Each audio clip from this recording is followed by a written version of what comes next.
Será que eu ainda sei gravar? Acho que eu desaprendi a gravar. Esse canal aqui não recebe um vídeo há não sei quantos anos.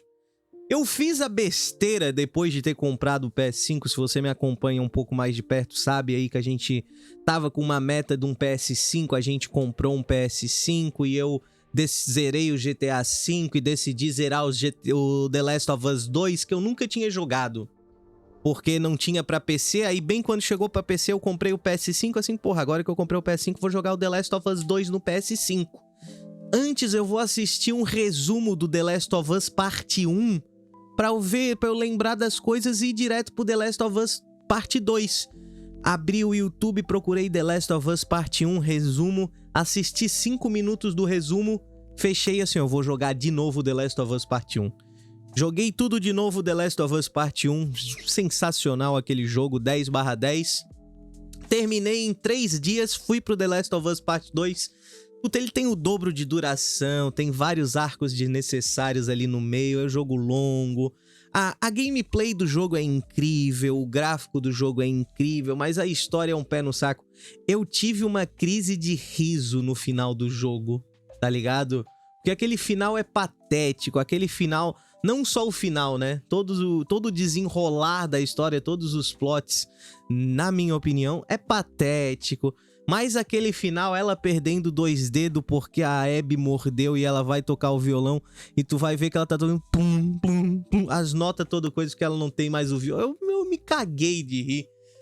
Mas todas as minhas gameplays ficam salvas aqui no YouTube, tá? Tem separadas por playlists pra facilitar a sua vida. Então você vai entrar lá na playlist e vai estar lá The Last of Us 1, The Last of Us 2. E o The Last of Us 2 tem o tempo certinho, eu vou arrumar do The Last of Us 1 também. Porque daí ali na linha do tempo você consegue ver onde começa a gameplay, onde termina, bonitinho. Tá tudo salvo aqui no nosso canal, eu preciso fazer a playlist do GTA V também. Mas não é disso que eu tô falando, isso é só pra justificar o meu sumiço daqui. Isso daqui eu acho que não vai acontecer de novo, talvez quando lançar Death Stranding 2... Mas eu vou tentar intercalar vídeo com gameplay, porque eu tava só nas lives. Assim, ó, esse canal aqui não existe só para vídeos, tá? A gente tá ao vivo todos os dias às 9 da manhã. Então, todos os dias às 9 da manhã, se você entrar nesse canal, vai ter uma live aberta, seja assistindo vídeo, seja jogando videogame. Estaremos ao vivo, ok? A gente abriu essa meta aqui ontem, aqui, ó, que tá rolando um sorteio do Nintendo Switch Lite desbloqueado, que é o meu Nintendo Switch Lite. Eu tô sorteando ele pra comprar o Nintendo Switch 2. Então, tipo, nada mais é do que as pessoas que já ajudam financeiramente esse canal via Pix, agora podem ser recompensadas, entendeu? Mas o que eu quero falar? O Jurandir Gouveia, ele lançou um vídeo que é Exumando o Cadáver de The Last of Us. Eu não sei, eu acho que ele não jogou The Last of Us, pelo que me falaram, ele não é um jogador, então ele não jogou The Last of Us. Então é alguém que está consumindo a série sem saber a história inicial, que é a história do jogo. E é legal ver essa reação da galera, principalmente a galera que teve a mesma reação de quem tá jogando, vendo o Joel morrer e falando assim: caralho, que triste, isso não faz sentido, isso... Entendeu? Mas vamos assistir o vídeo do Jurandir aqui, vem comigo. Que eu não assisti o vídeo ainda, é um react verdadeiro. Um react antes, nunca visto antes. E aqui, ó, Exumando o Cadáver de The Last of Us. Vídeo do Jurandir que ele lançou há 2 dias. Vem comigo. The Last of Us passou de série mais amada dos últimos tempos pra série mais odiada. Ela perdeu mais da metade dos espectadores e tá recebendo muito hate. E existem 2 motivos pra isso. Esse daqui e esse daqui. Mas vamos começar pelo trenzinho. Mas antes, um disclaimer. Pera. É o trenzinho e é o... Como que é o nome daquilo ali? O velcro. A colação de velcro. Ele vai falar da... ele vai falar da colação de velcro. Vem cá. Joguei os jogos.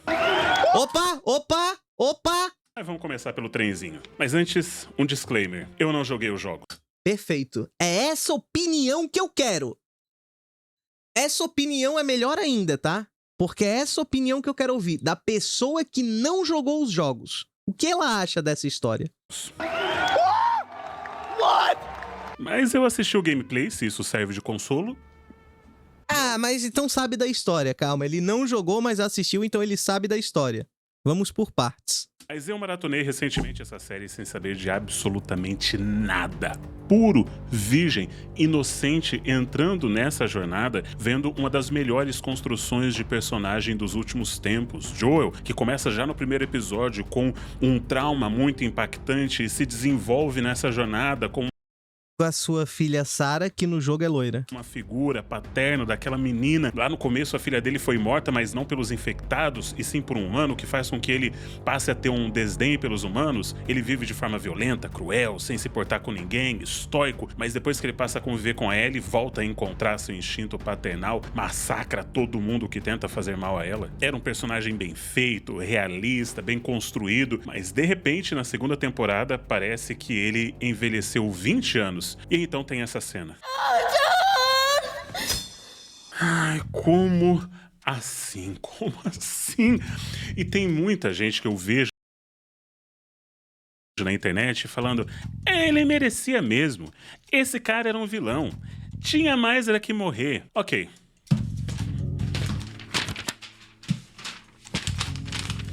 Vamos falar do dilema do trem. Em 1967, a filósofa Philippa Foot publicou um artigo sobre a moralidade e a ética no aborto, e ela propôs, para tentar mostrar a complexidade desse assunto, ela propôs um dilema conhecido como o dilema do trem. Então, imagina que um trem Nunca tinha ouvido falar.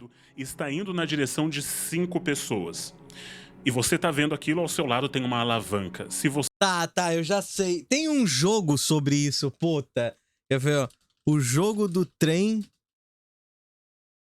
Puta, sempre tem. Ah, você prefere matar 5 moradores de rua ou um ladrão? Tá ligado? Puta, tem aqueles videozinhos que você tem que fazer escolha. O que você escolhe matar? 5 moradores de ruas diferentes ou um ladrão de manteiga? Tá ligado? Puta, eu não vou achar esse vídeo aqui, mas eu tô ligado. Tem um joguinho sobre isso que aparece ali as escolhas pra tu fazer e tal. puxar a alavanca, desvia o trem para uma outra trilha, só que nessa outra trilha tem uma pessoa. Ou seja, se você não fizer nada, 5 pessoas morrem. Se você fizer algo, você mata É culpado ter matado uma pessoa. uma pessoa. E como qualquer dilema, não tem uma resposta fácil, porque qualquer caso vai dar ruim. Ou seja, se você puxar a alavanca, você tá matando aquela pessoa e é O que você se sentiria melhor? Ignorar aquele fato e deixar 5 pessoas morrerem e saber que você não interferiu em nada, ou saber que uma pessoa morreu porque você interferiu? Ah, mas eu salvei 5, mas você matou uma. E aí? realmente culpado por causa disso ou está salvando os 5? Mas se você não puxar a alavanca, você é culpado pela morte daqueles 5? Ou é louvado por salvar aquele um? Pra gente entender melhor esse dilema, dá uma olhada nessa cena da série O Bom Lugar. There are 5 workers on this track and 1 over there. Here are the levers to switch the tracks. Make a choice. Okay. E conforme o tempo foi passando, essa ideia foi ganhando várias nuances e muitas outras variações, porque, do ponto de vista utilitarista, a vida da maior parte das pessoas, de um número maior, compensa a morte de um número menor. É simplesmente matemática, sem emoção, pura razão. Mas, ao passar do tempo, eles foram colocando alguns obstáculos. Por exemplo, uma teoria dizia: e se você estivesse numa condição de empurrar um gordo para esse gordo ser atropelado pelo trem, gordo o suficiente para o trem desencarrilhar? Você empurraria o gordo? Normalmente as pessoas acham errado Coitado do tio Fred. empurrar gordos. Mas esse dilema vai se tornando... Talvez tu não precisasse nem empurrar, talvez ele já caísse sozinho. Existe essa... Eu mesmo já caí sozinho já. vez mais pessoal. Porque imagina se um trem está prestes a matar 100 pessoas. Ok. E você pode puxar a alavanca, mas se você o fizer, vai matar o seu filho. Aí a história muda, né? É muito fácil a gente... Foi o que o Rose Bear acabou de falar, ó. Um pai tem a escolha entre puxar a alavanca e matar o próprio filho ou salvar um trem cheio de gente. Pois é. Foi mais ou menos o que o Joel fez, né? O Joel salvou a própria filha, mas condenou um monte de gente, porque talvez tivesse a cura dentro da filha dele ali. É complicado isso aí, velho. A gente olhar pro Joel no final do The Last of Us, a primeira temporada, e achar que é horrível o que ele fez. Se bem que todos nós concordamos que, do ponto de vista de personagem, foi a coisa mais casca-grossa possível. Mas se aquela fosse sua filha, e se você não tem filhos é muito mais difícil entender isso, se aquela fosse a minha filha, talvez eu tivesse feito o mesmo. Mas voltando brevemente para a questão moral, existe uma coisa chamada empatia. E a empatia não se desenvolve com multidões, apenas no nível individual. Por exemplo, se eu digo para você, existem muitas pessoas hoje sofrendo com fome e violência na África. Você sabia disso? Ninguém agora vai ter o coração contorcido e começar a chorar e ficar preocupado. Isso não vai ficar na mente de ninguém, porque é só uma informação. Não existe nada ali além disso. Mas se eu disser para você, olha para essa foto. Esse menino se chama Hope. Aos 3 anos de idade, ele foi abandonado pelos pais na Nigéria, colocado na rua aos 3 anos, porque os pais achavam que ele era um feiticeiro. E esse menino passou a perambular pelas ruas da cidade, passando humilhação, vergonha, fome, medo, desespero aos 3 anos de idade. Essa é a foto que foi tirada quando um grupo de voluntários o encontrou na rua, malnutrido, quase morrendo, se perguntando por que minha mãe me abandonou. Nesse caso, existe muito mais empatia, né? Isso porque essa é uma história que se torna real. Aliás, de fato, ela é real. Isso aconteceu. E, felizmente, o Hope foi adotado por essa família dinamarquesa e hoje ele está melhorando. Ele está superando o trauma que ele viveu. Mas isso é empatia. Ela acontece com indivíduos. Por isso o Joel não tem por que ter empatia pela humanidade. Nossa, mas o Joel, ele podia salvar a humanidade. Primeiro que não existia nenhuma garantia de que fatiar o cérebro da Ellie salvaria. Exatamente. Exatamente. Esse é o ponto. Não é garantido, não era garantido que a Ellie salvaria a humanidade. Eles precisariam matar ela pra tirar o cérebro e estudar para possivelmente fazer uma cura. Era apenas uma teoria. Eles nunca tinham testado essa hipótese sequer. Até porque nunca tinha aparecido uma imune, né? Testado isso. Era apenas uma teoria ou uma hipótese. Mas mesmo se fosse um fato, ele não conhece o resto da humanidade.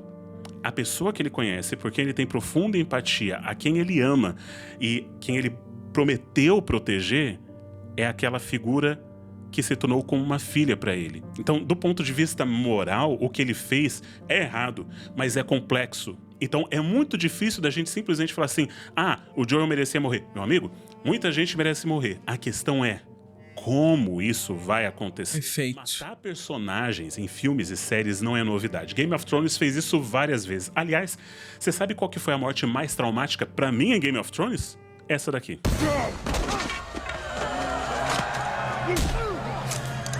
O agente do Pedro Pascal precisa começar a ler os roteiros antes de dar o papel pro garoto. Já tô até pensando como é que vai ser o final do Quarteto Fantástico. Porra, será que o Pedro Pascal é contratado só pra morrer? Existe essa possibilidade, não? Com ele. No caso de Game of Thrones, muita gente legal morria, mas sempre sobrava muita gente legal demais pra você torcer, porque eles criaram vários protagonistas realmente cativantes. Mas se você mata o único personagem que todo mundo gosta em The Last of Us, o que é que sobra? Jurandir, mas é assim no jogo. E daí? E daí? Pelo que eu saiba, todo mundo amou o primeiro jogo. Mas o segundo foi odiado por muita gente e é difícil encontrar alguém que fale que amou justamente porque esse evento é O Pacão. Vou te apresentar o Pacão, Jurandir. Simplesmente absurdo. Então, pra quem não jogou o jogo, não existe razão nenhuma pra continuar assistindo essa série. Uma série que tem na capa o protagonista que foi morto e que continua na capa, inclusive na abertura da série. Agora fica a pergunta, será que o pessoal vai continuar investindo nessa série depois de metade da audiência simplesmente fugir e não querer assistir? E principalmente, depois do próximo argumento do porquê essa série tá morrendo, que é um pouco controverso e faria com que eu, por exemplo, jamais investisse nessa série? Bom, se você é uma pessoa que se preocupa com esse assunto de investimentos e quer investir... E vem o AD. Eu recomendo a plataforma da AUVP, auvp.com.br. Você acessa essa plataforma, clica lá para você fazer a análise do seu... A desada do Jurandir. E pode participar do maior e melhor curso de investimentos do Brasil. A UVP foi criada pelo Raul Sena, do canal Investidor Sardinha, e ela tem uma plataforma de investimento com cartão de crédito, considerada a melhor consultoria pelo BTG Pactual. A melhor pessoa do YouTube para inserir AD é o Jurandir, cara. Ele insere o AD de um jeito que tu nem vê vindo. O melhor curso do Brasil de investimento. Você simplesmente sai do zero ao Pro com 8 módulos, 100 aulas, mais de 100 aulas, mais de 50 mil alunos. E se você completar todas as aulas, emitir seu certificado e ainda assim não se sentir seguro para investir, você recebe todo o seu dinheiro de volta. Não através de milagres, porque não existem milagres financeiros, existe inteligência e ensino, e a UVP vai te ajudar com isso. Então clica no link que está na descrição ou no QR Code e aproveita, porque o preço deles vai mudar muito em breve, porque eles estão adicionando novos módulos, então aproveita antes que o preço mude. Agora vamos ao problema definitivo. Esse daqui é um esfigmomanômetro. Ah, não tem nada a ver do velcro. Eu pensei que ele ia falar da colação de velcro. Oh, eu sei falar essa palavra. Pra que serve isso daqui? O esfigmomanômetro. Aí já lascou. Um medidor de pressão. Obrigado. Ele serve... Adivinha pra quê, meu companheiro? Pra medir sua pressão arterial. Aferir, como dizem o pessoal da nossa área aí da medicina. Quando você aperta esse botãozinho e ele vai fazer esse barulhinho, quer dizer que ele vai aferir a minha pressão arterial, a sistólica, máxima pressão, e também a diastólica, é isso? Diastófole? É, a diastólica, para você saber como que tá a pressão sanguínea, como que tá o fluxo do seu sangue, como que tá a saúde do seu coração.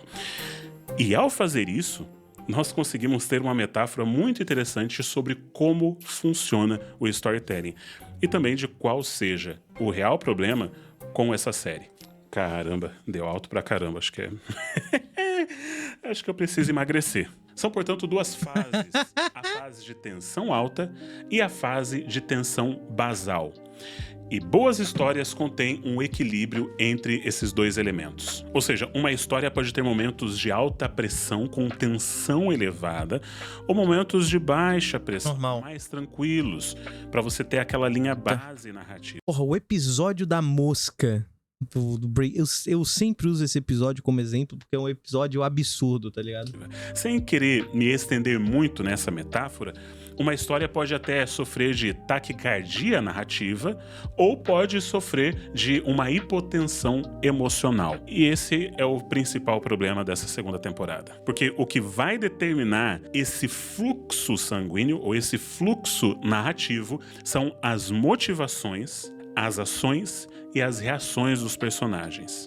Por que na primeira temporada essa série funcionou tão bem? Porque já no primeiro episódio você já tinha tudo isso extremamente bem definido. No primeiro episódio, nós aprendemos que Joe, um pai solteiro, perde sua filha no começo do apocalipse zumbi após ela levar um tiro de um soldado. Nós também aprendemos que 20 anos depois o mundo tá em caos, existe uma ameaça dos zumbis. Aliás, por que nunca chamam zumbi de zumbi em histórias de zumbi, né? Tem que chamar de infectado, de caminhantes ou qualquer coisa. Fica aí o questionamento. Também tem uma ditadura militar rolando, existem grupos de resistência, as condições de vida são miseráveis e Joe tá com uma motivação muito clara de encontrar o irmão que desapareceu. Ainda nesse episódio a gente descobre que para encontrar o irmão, ele precisa primeiro ajudar essa garota, Ellie. A gente descobre que ele se tornou um homem amargurado, ressentido, mas a gente termina o episódio descobrindo que Ellie é imune ao fungo, tornando essa garota na esperança da humanidade. Então, o objetivo já não é apenas encontrar seu irmão. O objetivo é ajudar essa garota a chegar no seu destino para salvar a humanidade. E como Joe perdeu sua filha na adolescência e agora ele está encarregado de cuidar dessa outra adolescente, fica implícito para nós de que uma relação paternal vai se desenvolver. Motivação, personagens, ações e reações. Tudo nesse primeiro episódio, durante a primeira temporada, na verdade, ajudava essa história a avançar. tudo estava muito claro. Com exceção do terceiro episódio, que é realmente um desvio na... Terceiro episódio, cara. Ai, pra que aquele terceiro episódio, hein, gente? Puta. Tiraram a melhor parte uma das melhores partes do primeiro jogo, que é a interação Billy e Ellie pra colocar uma colheita de morango. Ai, por dois personagens que aparentemente se odiavam. Pra quem jogou o jogo, viu que isso fica claro. Narrativo e que não contribui muito pro avanço, apenas uma pequena cena que contribui pro avanço da história. O resto dessa série, dessa primeira temporada, realmente tá avançando bastante. Então a primeira temporada segue uma regra clara de storytelling muito básica, de que todas as cenas, todos os diálogos devem contribuir para o avanço da história ou para revelar algo novo sobre o personagem. E é isso que a gente vê em cada episódio dessa primeira temporada. Mas na segunda, a segunda temporada é completamente diferente, a começar pelo Joe. Da cena inicial da série, lá no primeiro episódio da primeira temporada, até a linha do tempo padrão, se passam 20 anos, quando o apocalipse zumbi já está instaurado completamente. 20 anos, mas o Joe parece o mesmo cara. Ele tá forte, ele tá motivado, ele consegue fazer as coisas, ele é corajoso, ele é um cara que, assim, poxa, é o cara pro apocalipse zumbi. Porém, do último episódio da primeira temporada pro primeiro episódio da segunda, tem um salto de 5 anos. Mas nesses 5 anos, parece que o Joel envelheceu 40. Nesses 5 anos, o Joel teve que fazer live no Facebook. Foi por isso que ele gringolou tanto. Por isso que ele ficou cansado. Ele tá simplesmente apático, sem graça, sem motivação, fazendo terapia, meio medroso, sem fazendo terapia com uma psicóloga que não existe no jogo. Falar pra ele o que ele... Ela até existe, é a esposa do Eugene, mas ela não tem essa atenção toda que a série tá dando. Pensa, sendo capacho de adolescente a cada instante. Então, ele não tem motivação e a Ellie foi transformada numa adolescente extremamente irritante. Ela é muito mais legal na primeira temporada. A gente gosta muito mais dela na primeira temporada. Na segunda temporada, eles pensaram, mas ela é adolescente. E adolescente tem que ser chato. Adolescente tem que brigar com o papai. Adolescente tem que ser imbecil e retardado. Então, vou fazer isso com essa pessoa, vou deixar ela assim, uma idiota completa. E é o que eles fazem. Então, olha a ideia do roteirista. Eu vou estragar o Joel e vou matar. Então, eu vou deixar ele um personagem apático e sem graça e depois, vou matar. E com a Ellie, eu vou estragar a Ellie também e depois vou dizer, gente, agora a Ellie que é a principal, ela que vai carregar a série, gostem dela, tá? Mas você fez a gente odiar a Ellie. Por que você fez isso? Porque você não melhorou a Ellie? Porque você não tornou a Ellie ainda mais legal, que daí ela ia carregar a história e a gente ia junto com ela. Não. No jogo a gente ainda não odeia a Ellie, tá ligado? Até o momento, claro, que ela deixa a Abby ficar viva. Mas no jogo a gente não odeia a Ellie, tá ligado? Na série a gente odeia a Ellie. Isso que é foda. Você primeiro estragou a Ellie. Ela se tornou uma adolescente chata mimada. Eu não gosto da Ellie. Então isso já diminui a quantidade de pressão. Porque veja, quando você tem um personagem pelo qual você se importa, você teme por ele, você teme as decisões, as implicações, porque os riscos estão altos, a tensão está alta, a tensão dramática. Então mesmo quando tá na tensão basal, você tá na expectativa de que... Não, a Ellie no jogo é uma adolescente chata, mas tu não pega ódio dela, irmão. Tu não detesta a existência dela. Tu sabe que é uma adolescente chata, mas tu gosta dela, tu continua gostando dela. Na série não, na série tu já odeia ela, por culpa da HBO. Tomara que continue tudo bem, ele é tão legal, eu não quero que esse personagem morra, eu gostando dele, tomara que nada de ruim aconteça. Você tá sempre preocupado com ele, principalmente num cenário de pós-apocalíptico. Mas o que eles fizeram aqui foi destruir a personagem pela qual a gente teria essa importância, daria essa importância. Pensa na Tess, por exemplo. Quando a Tess morreu, e eu só conheci a Tess por 2 episódios, quando a Tess morreu, eu me importei muito mais. Eu fiquei abalado com a morte da Tess. Foi muito mais impactante. Ela era uma personagem legal pra caramba, forte, uma mulher incrível naquele cenário, muito bem construída. Aí temos agora a Ellie. E se a Ellie morrer, não vai ter o mesmo impacto que a Tess teve. E a gente tá há muito mais tempo com a Ellie. Como que eles conseguiram destruir essa personagem, cara? E se você não se importa com o personagem, nós caímos na hipotensão emocional, porque a gente não quer saber, a gente simplesmente não quer saber o que vai acontecer nessa história. Olha só que loucura. Quando o Joe perde sua filha, 20 anos depois ele ainda é esse cara amargurado, teve um efeito gigantesco na vida dele, tá arrasado, destruído, nada mais faz sentido pra vida dele, e o único momento em que ele volta a sorrir e ser feliz com a Ellie. É com a Ellie. A Perfeito. Ellie vai trazer de volta a felicidade pra ele.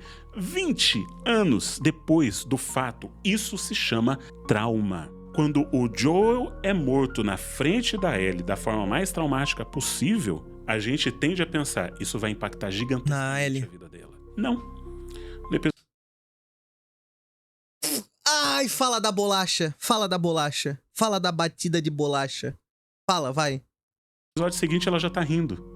No episódio seguinte a vida já tá seguindo. Ela já tá fazendo piadinha. Ela já tá falando, eu vou ser papai. Ela já tá vivendo a vida e já tá curtindo. E já tá com sonhos e esperanças. A morte Cara, dele não tem como que eles conseguiram piorar mais ainda, velho? Eles conseguiram piorar mais ainda na série. nenhum impacto. Ah, mas ela tá indo atrás de vingança. Sim, mas dá pra ser duas coisas de forma totalmente incoerente, porque é ficção, e na ficção dá pra fazer isso, e é o que eles estão fazendo. Uma ação sem a motivação. Você não consegue ver essa força motora de eu quero me vingar, eu quero fazer, isso de chorar, de se desesperar. Eles simplesmente desconectaram Ellie emocionalmente do Joel pra conectar com outra pessoa, e a gente fica assim, mas o Joel morreu, cara. Nós, o público, não superamos. Por que é que você superou? Miserável. Mas por que é que os produtores, roteiristas, diretores estão fazendo isso? Estão mudando o público-alvo. Público-alvo da primeira temporada, majoritariamente homens que jogaram jogos e que curtem personagens estoicos, porradeiros, que farão o que for necessário para cumprir sua missão. O público-alvo da segunda temporada, garotas, que querem ver um pouco de romance e drama e ver pessoas discutindo seus sentimentos de forma aberta e falando sobre traumas, mas sem nenhuma visceralidade. Ou seja, eles mudaram completamente para quem essa série era destinada. E por isso perderam metade do público. E vão continuar perdendo mais. Eu não joguei os jogos. Eu não vi o gameplay do jogo 2, então não faço ideia do que vai acontecer de agora em diante. Mas, pra ser sincero, não me importo. Porque se alguém me disser, mas tem que ver que a Ellie vai morrer. Tô nem aí. Falta muito? A Abby, Falta muito pra Ellie morrer? eu só tenho ódio dela, mas não me importo também. Eu não me importo mais com essa série. Simplesmente não vale mais a pena. É triste porque criar uma história dá tanto trabalho, e eles fizeram um trabalho primoroso fazendo isso tanto no primeiro jogo quanto na primeira temporada da série. Mas manter essa tensão narrativa, manter esse fluxo narrativo exige muito trabalho, mas não apenas isso, sensibilidade para entender o que o público está esperando e querendo. E eles erraram feio nessa segunda temporada. Talvez você queira aprender um pouco mais sobre storytelling. Na descrição e nesse QR Code aqui você pode entrar na pré-lista para o meu curso. Se você gostou desse vídeo, se inscreve nesse canal. Isso é muito importante porque sinaliza para o YouTube que esse canal vale a pena de ser apresentado. Não precisa assistir esse vídeo dele, hein? E aproveita para ver esse vídeo aqui. Precisa assistir. Você vai gostar também. Um forte abraço e arrivederci. Breaking Bad, inclusive, que é uma série perfeita. Muito obrigado, Jurandir. Cara, é exatamente esse o ponto. O Craig Mazin, o Neil Druckmann. O Neil Druckmann é o principal culpado, tá? O Neil Druckmann é o principal culpado, porque ele que fez o jogo e ele que deixa acontecer o que está acontecendo agora na série. Se ele for lá falar assim, ó, isso não. Afinal de contas, ele é o detentor da história do jogo. Mas eles conseguiram piorar mais ainda a história na série do que eles já tinham piorado no jogo, tá ligado?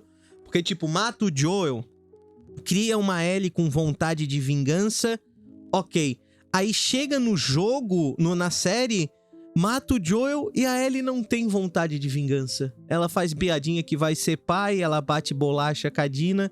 Não tem... E a gente acaba dando razão pra Abby e começa a torcer pra Abby, tá ligado? Então, olha...